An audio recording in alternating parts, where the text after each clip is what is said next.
वो एक डरावनी स्याह रात थी। बादलों की गड़गड़ाहट और बिजली की चमक ने पूरे जंगल को भयानक बना रखा था। पेड़ों को हवा के झोंके झकझोर रहे थे। दूर कहीं सियारों की आवाजें और आत्माओं के रहस्यमयी ठहाके सुनाई दे रहे थे। लेकिन राजा विक्रमादित्य बिना किसी भय के उस प्राचीन पेड़ पर चढ़े और बेताल के शव को कंधे पर रखकर वापस चल दिए। राजन, इतनी कठिनाइयों के बाद भी तुम्हारी हिम्मत और प्रतिबद्धता अद्भुत है। पर अगर मेरी ये कहानी सुनोगे तो शायद तुम खुद ही सोचोगे कि इंसान के वचन की मर्यादा कितनी जटिल होती है। किशन नगर के राजा राजेंद्र अपनी प्रजा के प्रिय और न्यायप्रिय राजा थे। उनकी एक बेटी थी, राजकुमारी सोना, जो युद्ध कला में अत्यंत निपुण थी। जब विवाह की आयु हुई तो सोना ने अपने पिता के सामने एक अनोखी शर्त रखी। पिताश्री, मैंने एक निर्णय लिया है। मैं विवाह उसी से करूंगी जो मुझे युद्ध में परास्त कर सके। यह एक अनोखी शर्त है पुत्री। क्या तुम सच में इसके लिए तैयार हो? जी हाँ, यदि वह मेरी शक्ति को समझ नहीं सकता तो वह मेरे जीवन का साथी भी नहीं बन सकता। तुम्हारा साहस और बुद्धि देखकर गर्व होता है मुझे। तुम्हारी शर्त की घोषणा पूरे राज्य में की जाएगी। कई राजकुमारों ने उत्साह से चुनौती स्वीकार की। उन्हें विश्वास था कि वे राजकुमारी को सरलता से हरा देंगे। परंतु जैसे ही वे युद्ध के मैदान में उतरे, राजकुमारी सोना ने अपने अद्भुत युद्ध कौशल से हर एक राजकुमार को पराजित कर दिया। प्रत्येक लड़ाई के साथ उसकी प्रसिद्धि बढ़ती गई। चंदनगढ़ का राजकुमार उदय वर्मा प्रतिदिन साधारण नागरिकों के बीच छुपकर सोना के युद्ध कौशल को बड़ी सावधानी से देखता था। वह ध्यान से हर छोटी बड़ी चाल, तलवार का वार, धनुष से निशाना लगाने की कला और बचाव के तरीकों को समझने का प्रयास करता। प्रत्येक दिन वह राजकुमारी की युद्ध रणनीतियों की बारीकियों को अपनी स्मृति में अंकित करता, ताकि वह सही समय आने पर राजकुमारी सोना की तकनीकों को उन्हीं की रणनीति से चुनौती दे सके। वाह, अद्भुत! राजकुमारी सोना ने अचानक उस आवाज की ओर देखा, परंतु भीड़ में उसे स्पष्ट रूप से नहीं देख सकी। उसका मन जिज्ञासा से भर गया कि आखिर वो कौन था जिसने उसकी कला की इतनी प्रशंसा की थी।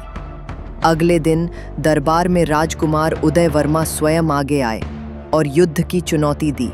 दोनों के बीच युद्ध बहुत ही कठिन और रोमांचक था।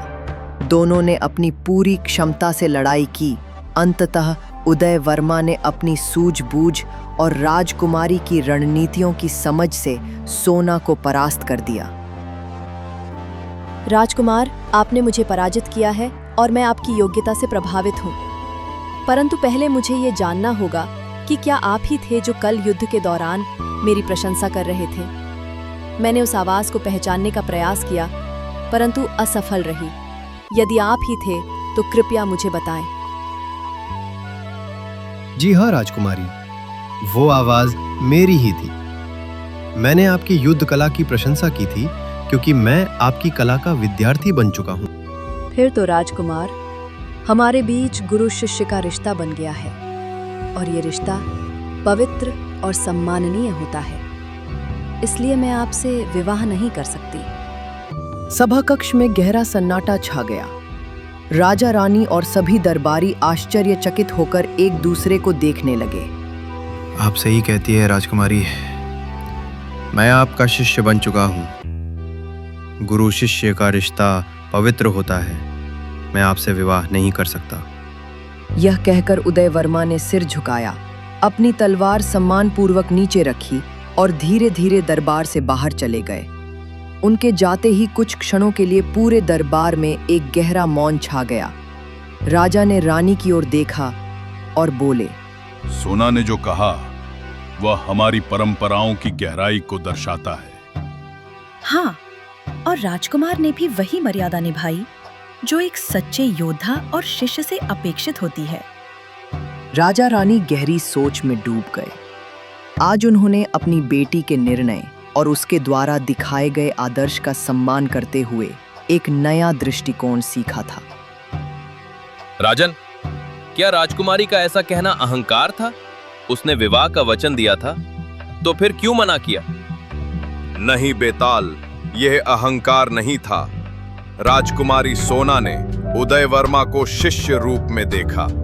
गुरु शिष्य का संबंध परम पवित्र होता है और इसी आदर्श के कारण उसने विवाह अस्वीकार किया।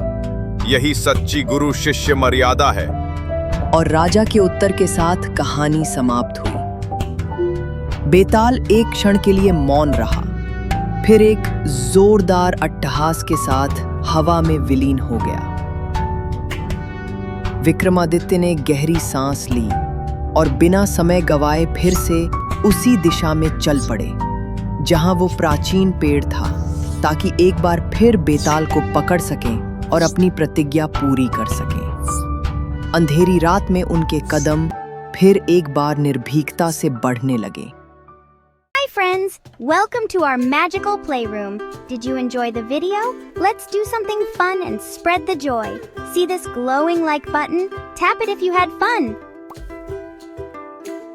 And don't forget to subscribe for more fun stories. Share this magical moment with your friends too. Let's make the share button sparkle with love and press the bell so you never miss a story. See you soon in our next adventure.